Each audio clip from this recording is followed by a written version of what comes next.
que le monde ait jamais connue.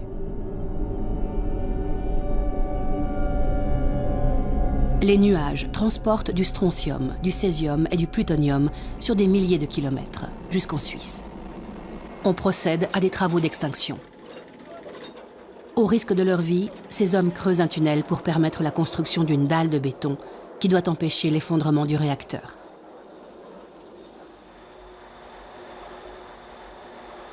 Le taux de radioactivité est si élevé que beaucoup d'entre eux mourront ou développeront un cancer. Ce n'est que plusieurs jours après la catastrophe que ces images parviennent en Suisse.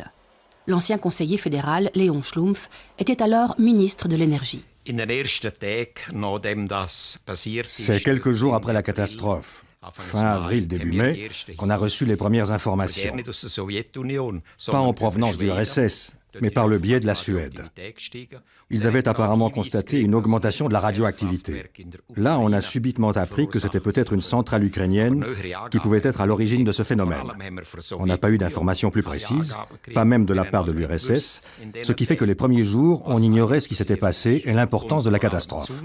On ne pouvait pas juger de l'impact que ça pourrait avoir sur nous en Occident.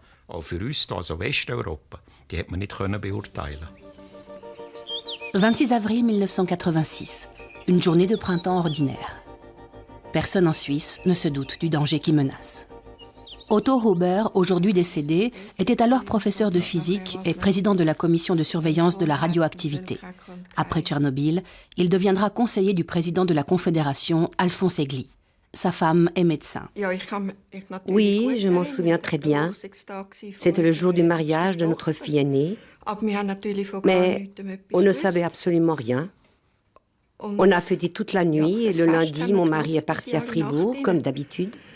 Le soir, il m'a appelé pour me dire qu'il ne rentrerait pas à la maison, qu'il allait à Berne, au bunker, comme il l'appelait, une sorte de cave près du palais fédéral. Les premiers gros titres des journaux font la une le 30 avril. Ils suscitent crainte et terreur. Ce même jour, le téléjournal diffuse pour la première fois des informations sur Tchernobyl. Mais personne ne sait exactement ce qui s'est passé.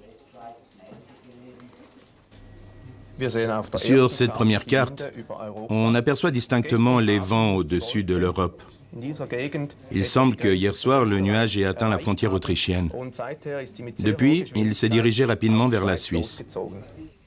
Avant l'accident du réacteur, le professeur Huber avait déjà installé plusieurs stations de mesure de la radioactivité. En ce qui concerne la radioactivité, on était mieux préparé que ce qu'on a pu dire. On avait des points de contrôle partout et des instruments de mesure d'échantillons. On a fait des analyses et on a transmis les résultats. «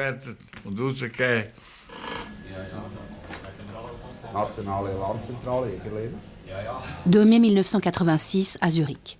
Mise en service de la centrale nationale d'alarme. Depuis le bunker du palais fédéral, le professeur Huber supervise l'opération. La ligne téléphonique d'urgence mise en place est vite débordée. Les taux et les valeurs limites de radioactivité provoquent l'inquiétude. Je me souviens que le conseiller fédéral Egli a dit un jour « on n'y comprend rien ». Un jour, on parle de Sievert, un autre de Rem, puis de Becquerel. Personne ne sait de quoi on parle. Entre-temps, le niveau de radiation ne cesse d'augmenter. Des échantillons sont prélevés dans tout le pays. Des collaborateurs de l'Institut de recherche de Würenlingen analysent la radioactivité de l'eau, du lait et de l'herbe. Nous mesurons cet échantillon d'herbe à l'aide d'un détecteur en confinement isolé. Nous voyons très clairement que la radioactivité dans l'herbe est sensiblement plus élevée qu'en temps normal. Elle se situe à près de 10 nanocuries par kilo d'herbe. Mais ces valeurs ne représentent pas encore un danger pour la population. La peur de la radioactivité augmente, même si les scientifiques et les autorités font tout pour calmer la population. Le 3 mai, à la radio, Léon Schlumpf, conseiller fédéral, est interrogé sur la nécessité d'un temps de réflexion en matière de centrales nucléaires. D'après ce que nous savons aujourd'hui de l'accident de Tchernobyl, bien que l'enquête soit encore en cours, il n'y aura pas de conséquences sur notre politique énergétique, ni même sur les mesures de sécurité à adopter. On peut être rassuré. Il n'y a aucune raison de s'alarmer par rapport à d'éventuels dangers pour notre pays. Plus tard, on lui reprochera d'avoir minimisé l'affaire. La radio m'a demandé de faire une déclaration à ce moment-là, donc début mai. J'ai bien compris qu'il y avait un réel besoin d'information. Ma déclaration était basée sur le peu de renseignements dont nous disposions. Alors, après coup, on est évidemment venu me dire, quand on a su ce qui s'était passé, « Mais vous avez dit ça !» C'est tout le problème de l'information. À la DSN, division principale de la sécurité des installations nucléaires, à Vürenlingen, la tension monte. En tant que directeur, Roland Nägelin était à l'époque chargé de la sécurité des installations nucléaires. Avec son équipe, il a examiné les mesures à prendre en Suisse, dans cette pièce réservée aux urgences.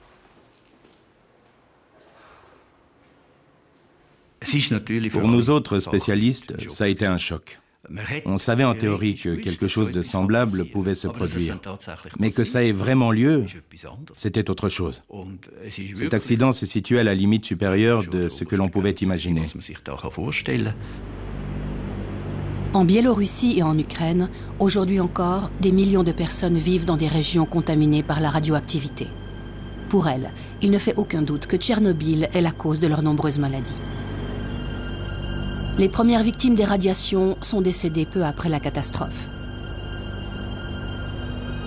Volodya Pravik, 24 ans, capitaine des pompiers, a été le premier à recevoir la distinction de héros de l'Union soviétique pour ses mérites lors de l'explosion du réacteur.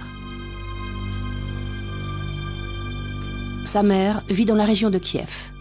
Elle ne parvient pas à oublier son fils. Après son intervention, il a été transporté par avion dans une clinique spécialisée de Moscou. Quand j'ai rendu visite à mon fils à l'hôpital de Moscou, il marchait de long en large dans sa chambre. Je lui ai demandé pourquoi il était tellement brûlé. Il était brun foncé et il avait des graves brûlures aux mains. Je lui ai dit « Pourquoi tes mains sont tellement brûlées ?» Il m'a répondu « Tu sais maman, quand j'ai grimpé sur le toit du réacteur, j'ai tout de suite compris qu'une énorme catastrophe s'était produite. Des morceaux de graphite brillaient partout. On a essayé de les éteindre, puis après on les a jetés depuis le toit.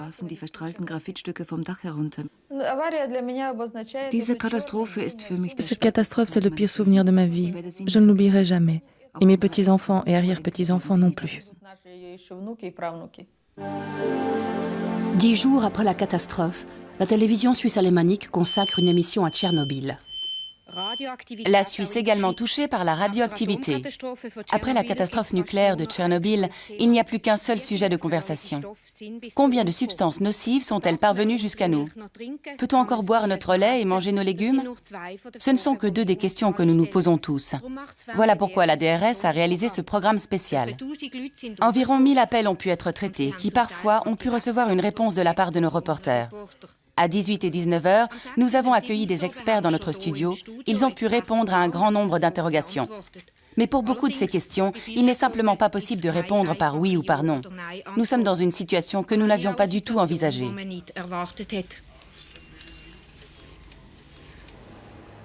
Quand le nuage est arrivé, les gens ont bien sûr été très ébranlés.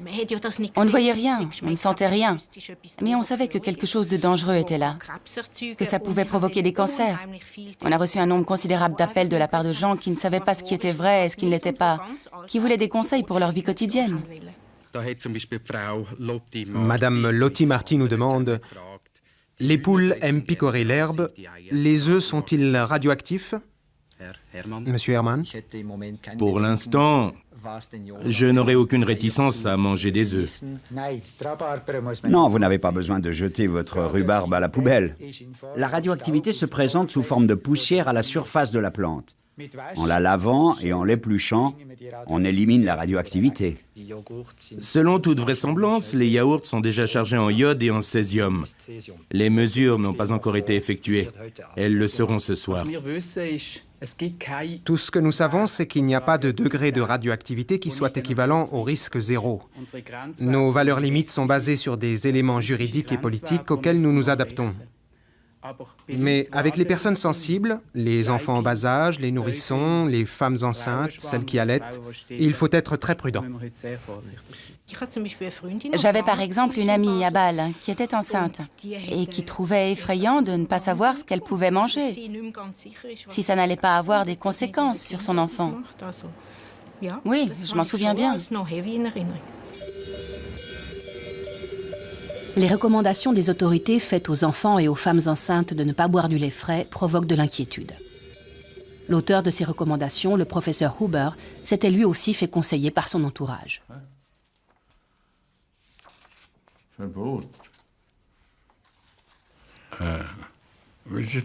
Comment c'était déjà?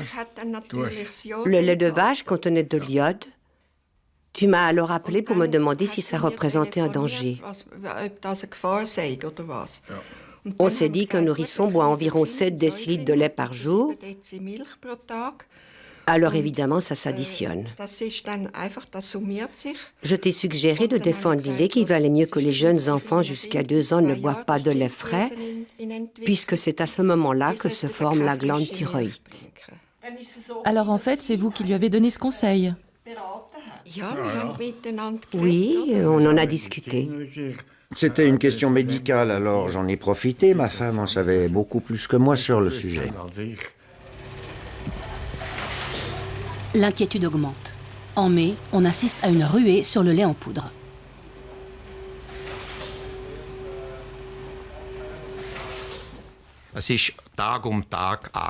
La tension devenait chaque jour plus forte. Nos inquiétudes grandissaient jour après jour. Grâce aux stations de contrôle réparties en Suisse, nous nous sommes rendus compte que la radioactivité avait aussi augmenté dans notre pays, ce qui nous créait beaucoup de soucis.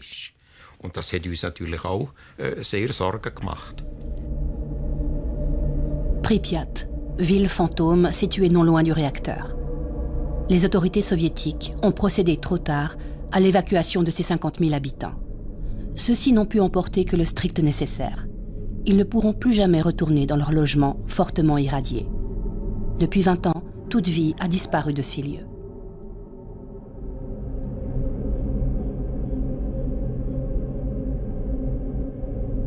« 350 000 personnes sont déplacées hors des régions contaminées par le nucléaire. Certaines souffriront toute leur vie des conséquences de la radioactivité.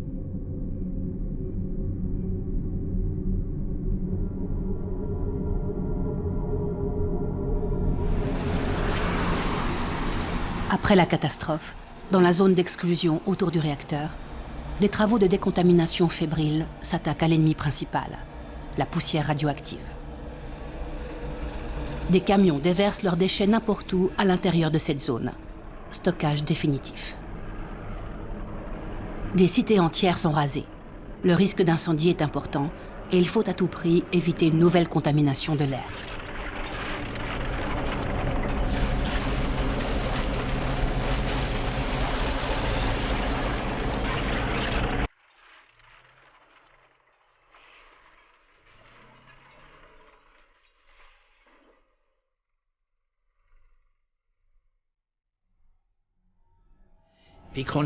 J'étais consterné, complètement abattu. Surtout que nous avions en Suisse 5 centrales nucléaires en activité, notamment celle de Gösgen, que j'avais soutenue, dont j'avais encouragé la construction. Je me suis donc posé la question, est-ce que je suis sur le bon chemin? Est-ce que je peux continuer ainsi? Est-ce que l'homme peut supporter cette technologie? Après avoir profondément réfléchi, je me suis dit, c'est Tchernobyl qui a échoué, pas la technologie nucléaire.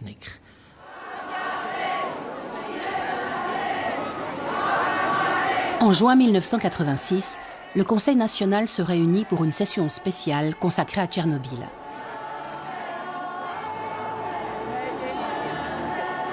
L'accident du réacteur bouleverse la Suisse.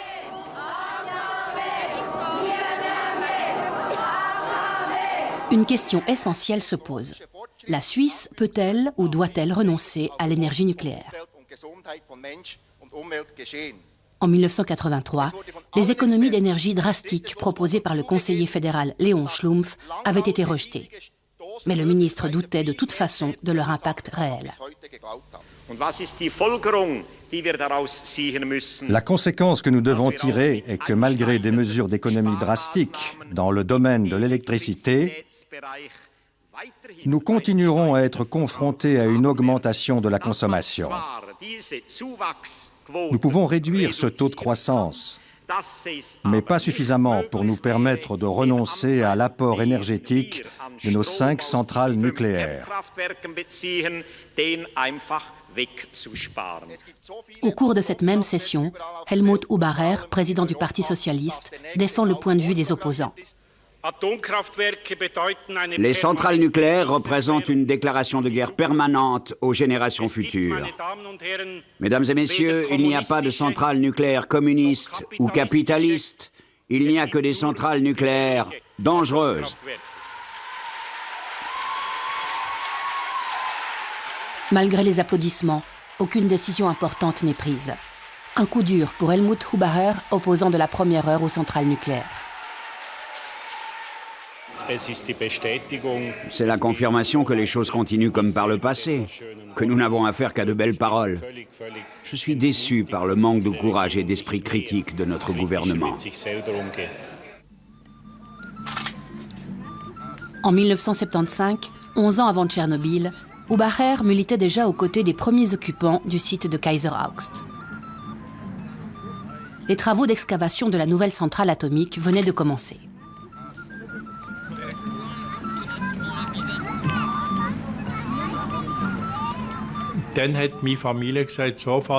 En fait, ce sont mes enfants qui m'ont dit « Écoute papa, il faut que tu viennes à Kaiser Augst à la manif ». Là-bas, j'ai pris conscience de la problématique nucléaire. Je me suis rendu compte qu'il y avait un sujet à approfondir, qu'il fallait que j'étudie vraiment la chose. Je peux dire qu'on m'a carrément traîné là-bas. En assistant à tous les débats qui avaient lieu, j'ai pris conscience que c'était une sorte de banc d'essai sur la question nucléaire. Je me suis très vite rendu compte du côté émotionnel que cela représentait, que quelque chose de singulier était en train de se passer.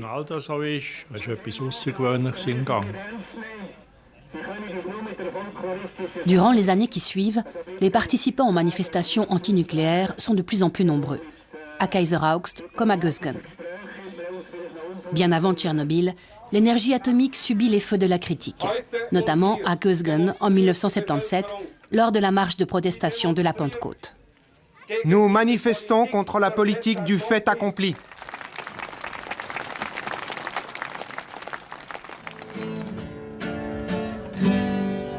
In Gösgen steht ein AKW und wer's nicht glaubt, kann's selber sehen. Die Fragen ist nicht lang und die Sätze sind Gang.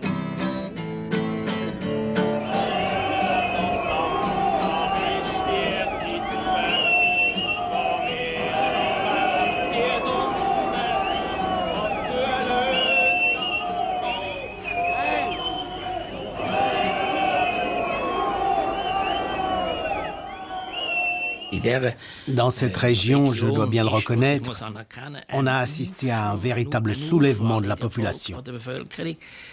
On pourrait dire un soulèvement de principe contre la technologie moderne. À partir de Kaiser Augst et d'autres exemples, ces gens ont eu l'impression que la technique ne protégeait pas l'homme, mais qu'elle lui était nuisible, qu'elle nous dépassait. C'était la confrontation écologie-économie.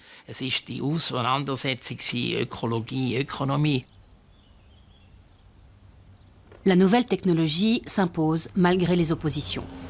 En mai 1981, Gösgen est inauguré officiellement par Michael Cohn, directeur de son conseil d'administration.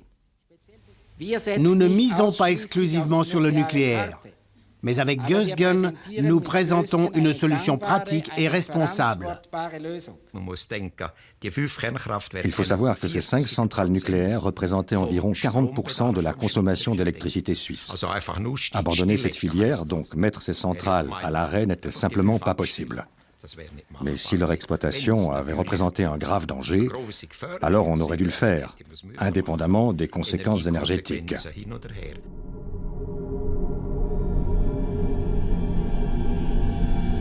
Au cours des semaines et des mois qui suivent la catastrophe, près de 800 000 ouvriers, surnommés les liquidateurs, sont mobilisés à Tchernobyl.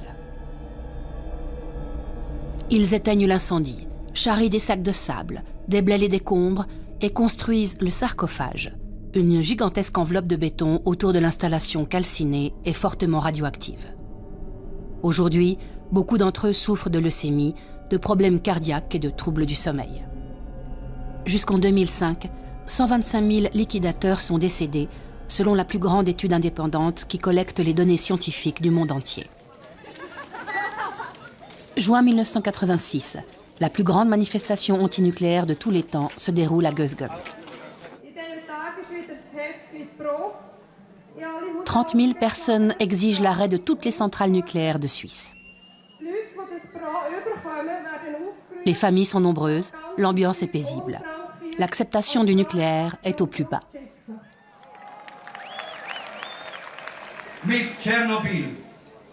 Avec Tchernobyl, nous avons eu la preuve que l'exploitation pacifique de la puissance atomique est une illusion, une chimère de l'être humain.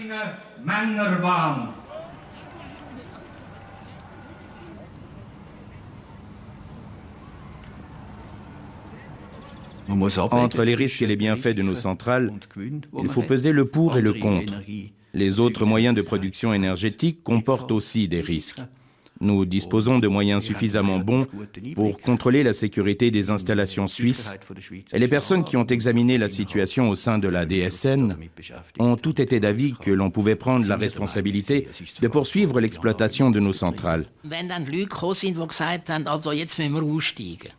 Quand on est venu nous dire qu'il fallait sortir du nucléaire, donc fermer définitivement les 5 centrales nucléaires suisses, je me suis tout de suite demandé à quoi ça pouvait servir du point de vue de la sécurité. Puisque nous avons autour de nous, dans un rayon de 2000 km, 200 centrales nucléaires en activité. Cela veut dire qu'il ne s'agit pas de sortir du nucléaire, mais d'entrer dans une philosophie de sécurité internationale, tant dans le domaine technique que dans celui de la sécurité, donc de ne surtout pas y renoncer. Ce dialogue, des experts venus du monde entier s'efforcent de l'entamer en août 1986 à Vienne, au cours d'une réunion de l'Agence internationale de l'énergie atomique. Pour la première fois, les Russes fournissent des informations détaillées sur l'accident et sur les caractéristiques des réacteurs, de type RBMK, en service à Tchernobyl. Roland Neglin y participe avec une délégation suisse. L'instabilité à certains régimes de fonctionnement, caractéristique de ce type de réacteur russe, a été une des causes principales de l'explosion avec les défaillances humaines. Aujourd'hui encore, 12 grands réacteurs RBMK sont en service en Russie et en Lituanie. Monsieur Negelin, est-ce qu'aujourd'hui un réacteur du genre de celui de Tchernobyl serait autorisé en Suisse ? Non, nous n'aurions pas autorisé sa construction autrefois et nous ne l'autoriserions pas aujourd'hui. Ce type de réacteur n'est pas équipé d'éléments de sécurité obligatoires chez nous. Et la description que nous venons de recevoir nous en fournit la preuve. Tout cela s'est développé sous le titre général de « culture de la sécurité ». Durant les années qui ont suivi, on a assisté à la mise sur pied d'une très large palette de mesures qui ont eu des répercussions sur les centrales nucléaires dans le monde entier. Malheureusement, je crois que pour les pro-nucléaires, cette catastrophe n'a pas vraiment servi de leçon. Ça s'était passé en Russie, en Union soviétique. Ils n'ont de toute façon pas la même technologie que nous, on est meilleurs qu'eux. Ceci n'arriverait pas chez nous. On s'est un peu caché derrière le prétendu « je m'en foutisme technique » des soviétiques pour ne pas faire un véritable examen de nos méthodes de production, ainsi que de nos capacités. Le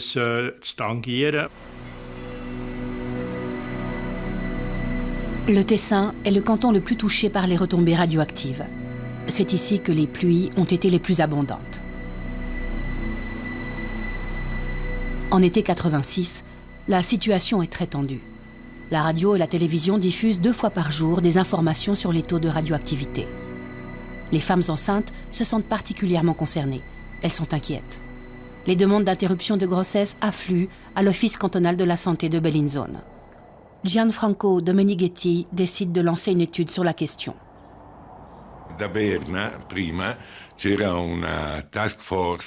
À Berne, on avait mis sur pied un groupe de travail spécial qui avait pour mission d'informer la population sur les dangers dus à l'accident du réacteur. Il disait qu'il pouvait y avoir un rapport entre la radioactivité et des malformations possibles du fœtus. Ce graphique montre le nombre d'interruptions de grossesse entre 1984 et 1988, mois après mois. On voit très clairement qu'en juin 1986, par rapport à la moyenne représentée par cette ligne noire, les interruptions de grossesse ont augmenté de 60%. Ce résultat statistique confirme, chiffre à l'appui, qu'une forme de panique s'est propagée parmi les femmes enceintes dans ce canton.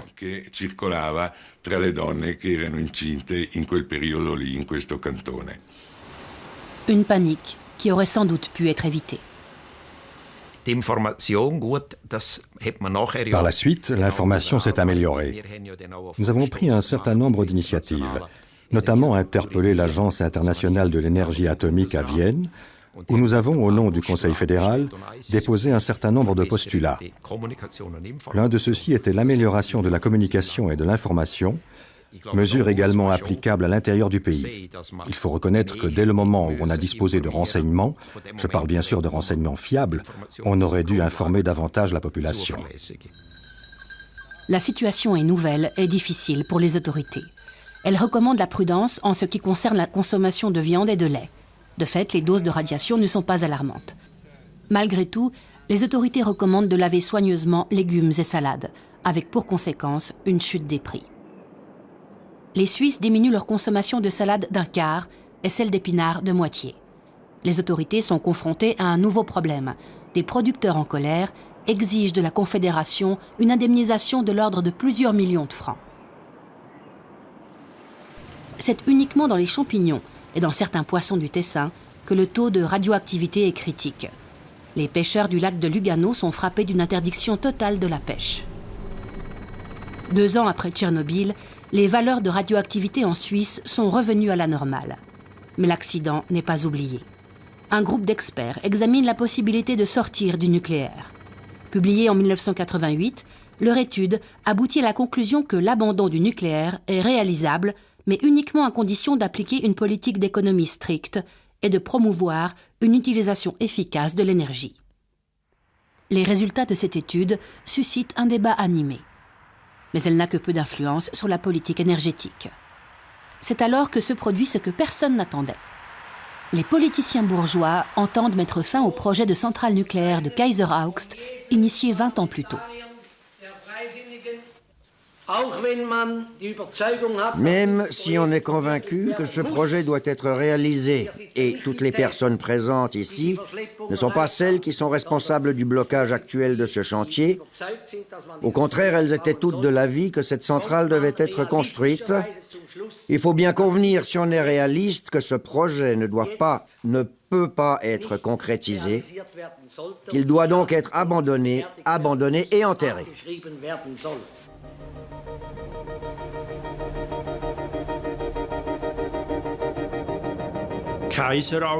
Kaiser-Augst a représenté la fin des centrales nucléaires en Suisse.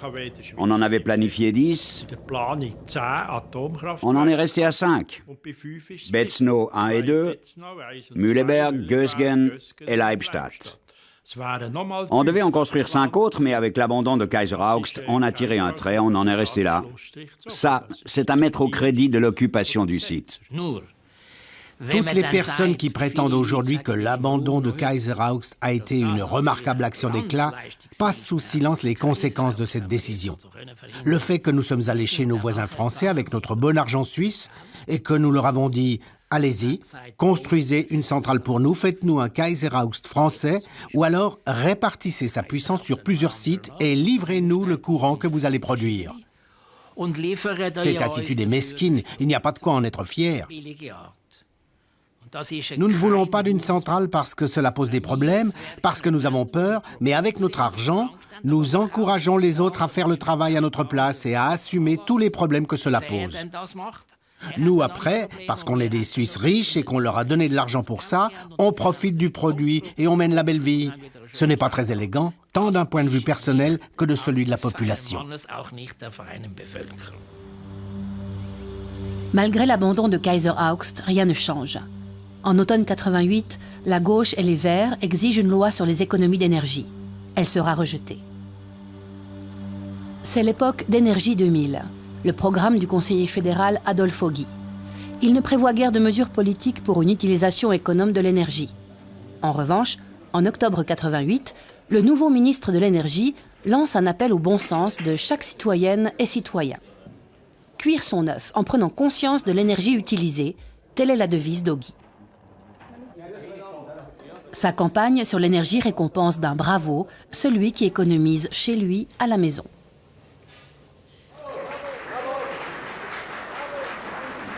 Le peuple suisse a désormais l'occasion de montrer qu'il n'est pas seulement fort en parole, mais aussi en actes. C'est pour cela que nous lui donnons la possibilité d'agir de son plein gré pour améliorer les choses dans le domaine énergétique. Pour les opposants aux centrales nucléaires, ces actions d'économie individuelle ne vont pas assez loin. Ils veulent sortir du nucléaire. Helmut Hubacher est membre du comité d'initiative. L'initiative Sortir du nucléaire nous semble être une proposition active pour modifier la politique énergétique. Non seulement pour la poursuivre en instaurant une phase de réflexion, mais pour essayer de provoquer un véritable changement de cette politique.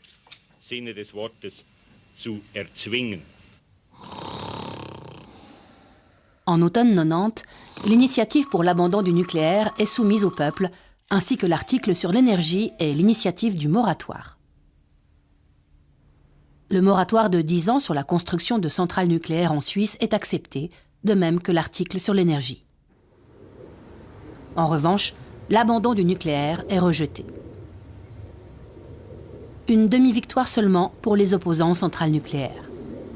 La consommation d'électricité continue d'augmenter.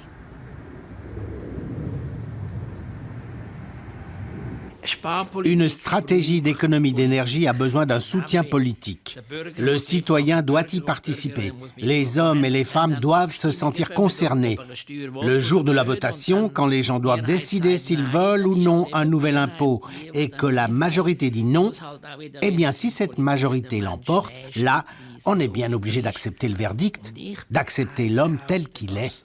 Moi, je prétends que nos amis les Verts font une erreur fondamentale, celle de s'adresser à l'homme tel qu'il devrait être, ce qu'il n'est pas.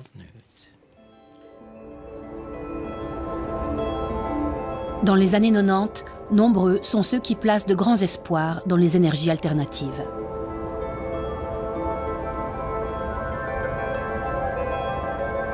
Selon les dernières prévisions, leur contribution à notre approvisionnement en électricité pourrait augmenter de 3% aujourd'hui à 10% d'ici 2035.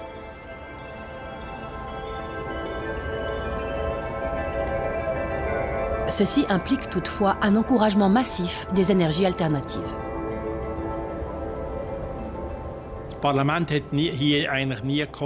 Le Parlement n'a jamais réussi à se décider pour une politique énergétique cohérente. C'est une caractéristique suisse. On se méfie de l'État, on ne s'engage qu'à moitié. On devrait, mais on n'en a pas vraiment envie. C'est sans doute pour ça que dans le domaine des sources d'énergie alternatives, on a régressé. Il n'y avait pas suffisamment de pression pour que l'on encourage ces technologies.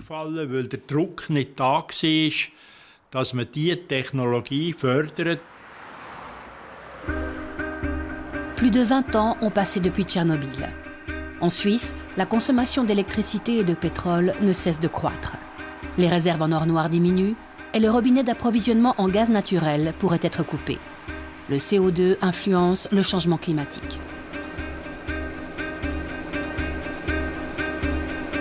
Les catastrophes naturelles suscitent la crainte en Suisse et à l'étranger. Elles font apparaître l'énergie nucléaire sous un jour plus favorable.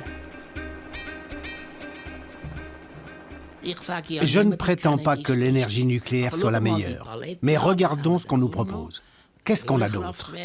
Une centrale au mazout, une centrale à gaz, un cycle combiné, puis les solutions alternatives auxquelles je ne suis pas du tout opposé, le solaire, l'éolien, etc. Tout ça, c'est très bien. Mais il faut poser le pour et le contre. Pour le gaz et le mazout, qu'en est-il du CO2, par exemple? D'un côté, on a mis en place une politique pour le CO2. On parle tous les jours du centime climatique ou de taxes sur le CO2, mais on ne sait toujours pas comment réduire ces émissions. Et si on construisait des centrales de ce type, ces valeurs nocives augmenteraient. Moi, je suis d'avis qu'il faudrait dire ça à chaque citoyen, qu'il puisse se faire une idée et en tirer les conséquences. Effectivement, un vent nouveau se lève. En 2003, le peuple refuse la prolongation du moratoire sur la construction des centrales. L'initiative « Électricité sans atomes » est également rejetée. C'est de fait la reconnaissance de l'énergie nucléaire. Ceci, bien que l'entreposage des déchets ne soit pas résolu, et malgré la menace grandissante du terrorisme nucléaire. Ces centrales tournent comme des horloges.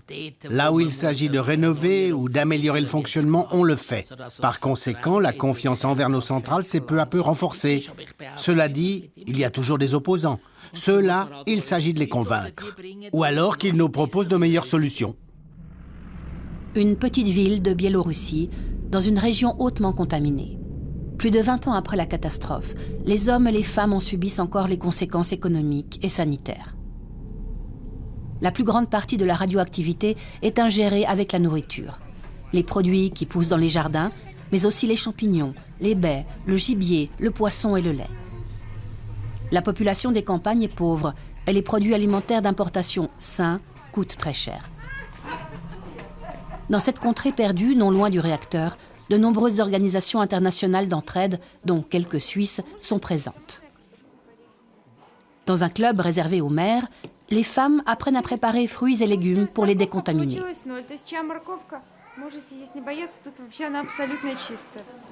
Ici, elles peuvent faire contrôler le taux de radioactivité des légumes de leur jardin.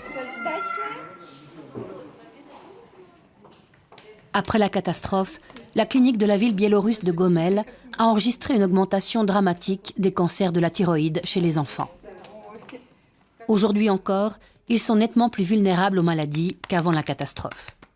Pour des raisons inexpliquées, cette fillette et sa mère perdent leurs cheveux. Presque tous les enfants ont un système immunitaire déficient.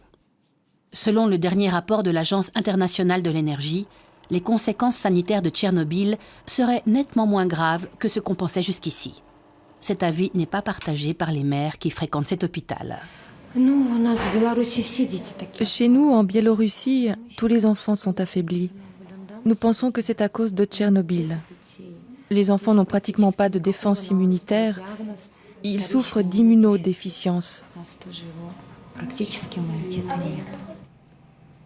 Les conséquences de la catastrophe sur la santé sont incertaines. Elles sont difficiles à prouver.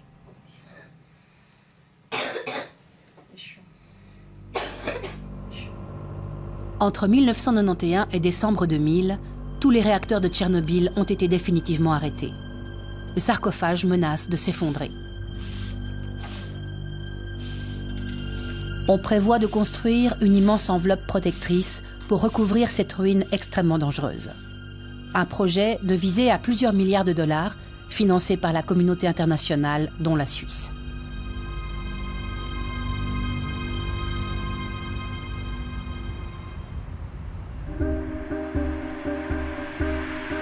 En Suisse, Tchernobyl est presque oublié.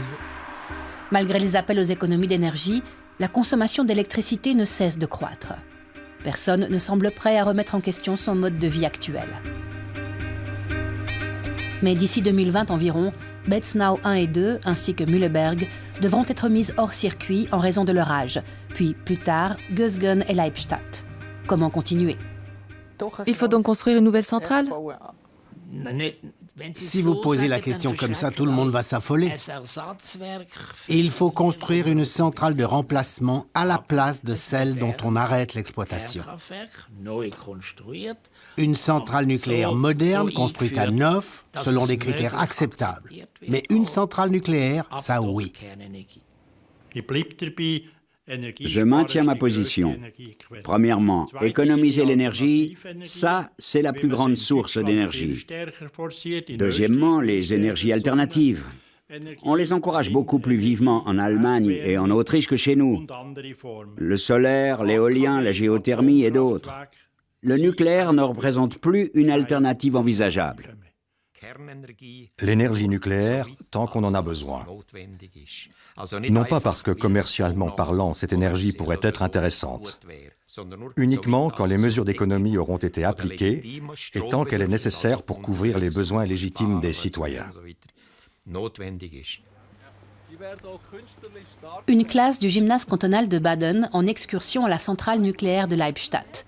La plus récente et la plus grande parmi les 5 centrales suisses. Pour ces élèves, c'est une excursion comme une autre. Quelle hauteur, la tour de refroidissement? 150 mètres. Bien estimé, 144 mètres. En ce jour de 2006, personne n'a peur. Pour ces jeunes gens, la catastrophe de Tchernobyl, c'est déjà de l'histoire ancienne.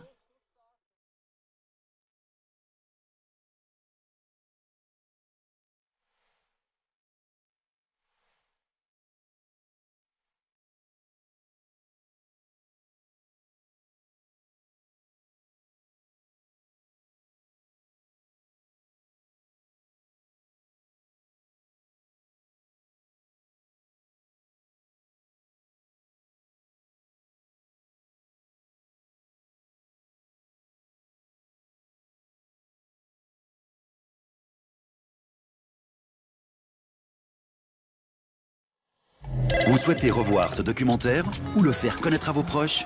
Retrouvez-le dans son intégralité, gratuitement, sur notre site www.ledoc.ch.